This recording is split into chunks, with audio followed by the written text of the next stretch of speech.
Observer design pattern is a behavioral design pattern. This pattern defines one-to-many dependency between objects so that when one object changes state, all of the other dependents are notified and updated automatically. Real-life applications are publisher subscriber. For example, news or anything that you subscribe, and there is a publisher, anything changes, the publisher sends notification, all subscriber receives. Same thing, weather display. If there are multiple display in different homes, every display receives from the weather report the same information, any update, weather change. Or job seeker and headhunter. Headhunters are the publisher, and job seekers are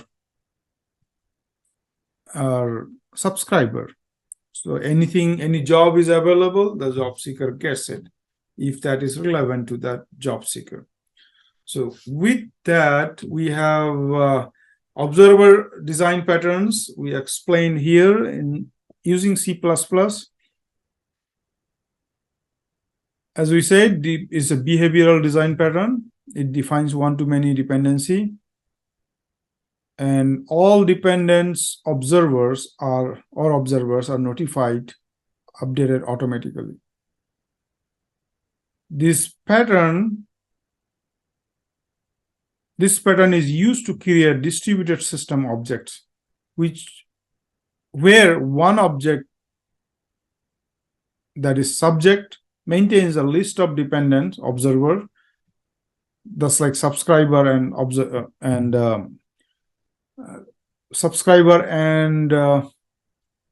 publisher. An observer pattern promotes loosely coupled between subjects and the observer. The structure of the observer design pattern looks like this. You have a subject,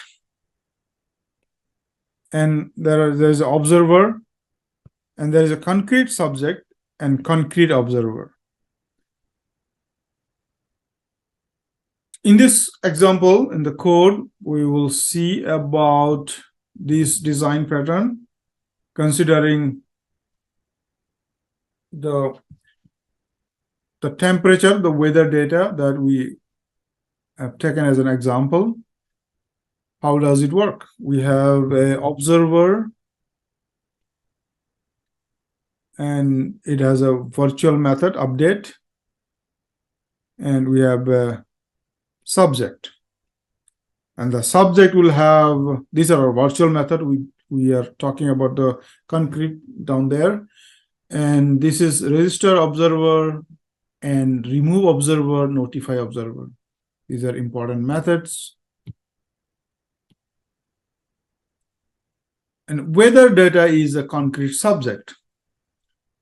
So in this weather data, we have a vector of observer. So any observer registers, this goes in the vector, and any of these parameters are changed, then those observers are notified. And how does it do? So here is a register observer method, is a public method. The observer sends his own pointer, and it goes to the observer vector. So it goes push back to the observer's vector. And when there is a remove call, it will remove from that vector, erase, and erase from the observer, that particular one, and notify. This is where things get interesting. The notify observer is a method that will go through all the registered observer, and it will call the update method.